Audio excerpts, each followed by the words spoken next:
নামনি মাজুলীৰ ৫খন গাঁৱৰ ৰাইজৰ উত্তাল প্ৰতিবাদ অৰ্থনিৰ্মিত কালভাৰ্টাৰ ওপৰত উঠি সাব্যস্ত প্ৰতিবাদ ৪ বছৰে সম্পূৰ্ণ নহল নামনি মাজুলীক সংযোগ কৰা গড়কাপ্তানি পথ নামনি মাজুলীৰ মিছামাৰীত ২ বছৰে পেলাই থলে কালভাৰ্ট নিৰ্মাণ কৰি পেলাই থোৱা কালভাৰ্টটো খহি যোৱাৰ লগতে ভাঙিবলৈ আৰম্ভ কৰিছে পথটো নিৰ্মাণ কৰা দুৰ্নীতিগ্ৰস্ত ঠিকাদাৰ ৰাজীৱ সাহুৰ বিৰুদ্ধে ক্ষোভ প্ৰকাশ কৰিছে প্ৰতিবাদী ৰাইজে গড়কাপ্তানি পথটোত শিল পেলাই দায়িত্ব সামৰাৰ অভিযোগ ঠিকাদাৰ ৰাজীৱ সাহুৰ বিৰুদ্ধে গতিকে সেই স্থানত যেহেতু আমাৰ সাংবাদিক তীৰ্থ ভূঞা উপস্থিত হৈছিল তীৰ্থ ভূঞাই সেই অঞ্চলটোৰ ৰাইজৰ প্ৰতিক্ৰিয়া আমাক শুনাব হয় নামনি মাজুলীৰ ৫খন গাঁৱৰ গঞাই প্ৰতিবাদ কৰিছে আৰু প্ৰতিবাদৰ উদ্দেশ্য হৈছে ঠিকাদাৰৰ বিৰুদ্ধে যেটো নামনি মাজুলী সংযোগ কৰা এটা পকী পথৰ আবণ্টন হৈছিল ৪ বছৰ পূৰ্বেই কিন্তু সেই ৪ বছৰে সেই ৰাস্তাটো হৈ নুঠিল মই দেখুৱাইছো এটো হৈছে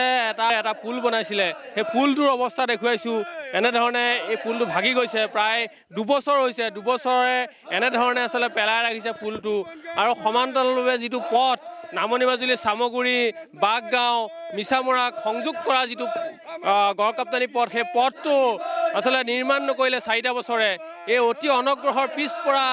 এই লোকসকলে ওলাই আহি এই উৎকট গৰমতো প্ৰতিবাদ সাব্যস্ত কৰা দেখিবলৈ পোৱা গৈছে যেহেতু তেওঁলোকৰ যেটো ৰাস্তা সেই ৰাস্তাটো আসলে নিৰ্মাণ নহল আজিলৈকে মই দেখুৱাইছো সামগ্ৰিক পৰিৱেশ দাদা কি ক'ব আজি কি কাৰণে এই উৎকট গৰমতো প্ৰতিবাদ সাব্যস্ত কৰিব লগা হৈছে হয় আমি এই ৰাস্তাটো মিছামৰা আৰু চেৰপাইখোৱা আৰু এই আমাৰ নামনি মাজুলীৰ যোনটো একমাত্ৰ ৰাস্তা সেই ৰাস্তাটোত ৩-৪ বছৰ দিন হৈ গ'ল আজিলৈকে ইনকমপ্লিট হৈ আছে আৰু এফালে কালভাৰ্ট বনাইছে কালভাৰ্টটো ইনকমপ্লিট কৰি থৈছে আৰু ইয়াত আমি বাৰিষাৰ সময়ত বিভিন্ন ধৰণৰ আমাৰ অসুবিধাৰ সন্মুখীন হয় এই সময়ত আমি ইজনৰ ঘৰলৈ যাবলগীয়া হয় এই ৰাস্তাটো এনে নামত দি ইমান টকা চৰকাৰে ব্যয় কৰাৰ পাছতো আজিলৈকে ইনকমপ্লিট হৈ আছে এইটো আপোনালোকে নিজে দেখিছে এইটো মুখ্যমন্ত্ৰী সৰ্বানন্দ সোণোৱালৰ দিনতে আৰম্ভ হৈছিল হয় তেতিয়া মুখ্যমন্ত্ৰী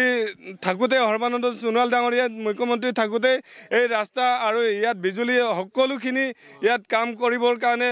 তেখেতে অনুমোদন কৰা হৈছিল তাৰ পাছত এতিয়া আজিলৈকে ইমান বছৰ হৈ গ'ল এতিয়া তেখেতে যোৱাৰ পাছতো ৫টা বছৰ হৈ গ'ল তথাপিও মানে আজি তাৰিখলৈকে কাম কৰি শেষ হোৱা নাই কি ক'ব শেষ হোৱা নাই কাম কৰি হয় এই যেটো ঠিকাদাৰ কাম কৰিব দিছে এই ঠিকাদাৰজনে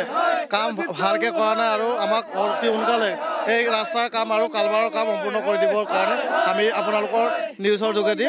প্ৰতিবাদ কি ক'ব সঁচাকৈ এই কামটো একদম বহুত পিছ পৰিছে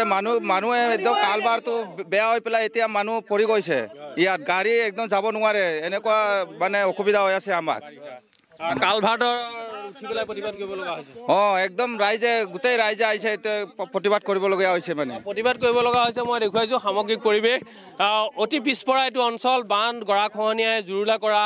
নামনি মাজুলী অঞ্চলটোত আচলতে এটা গড়কাপ্তানি পথ নিৰ্মাণৰ ব্যৱস্থা কৰিছিলে কিন্তু গড়কাপ্তানি পথটো আজিকোপতি নিৰ্মাণ নহল যাৰ ফলত এনেধৰণে আচলতে প্ৰতিবাদ সাব্যস্ত কৰিছে কালভাৰ্টৰ ওপৰত উঠি প্ৰতিবাদ সাব্যস্ত কৰিছে মই দেখুৱাইছো এইটো কালভাৰ্ট যেটো কালভাৰ্ট প্ৰায় ২ বছৰ পূৰ্বে নিৰ্মাণ কাম আৰম্ভ কৰিছিলে এটা কালভাৰ্ট বনাবলৈ কিমান দিন লাগে ৬ মাহ এবছৰ কিন্তু এই ২ বছৰে এই কালভাৰ্টটো অসম্পূৰ্ণ হৈ ৰ'ল আৰু ৰাইজে প্ৰতিবাদ কৰিব লগা হৈছে আপোনাক এই মুহূৰ্তত আমি ধন্যবাদ জ্ঞাপন কৰিছো সেই অঞ্চলটোৰ কিছু দৃশ্য আমাক দেখুৱালে আৰু লগতে প্ৰতিক্ৰিয়াসমূহ শুনালে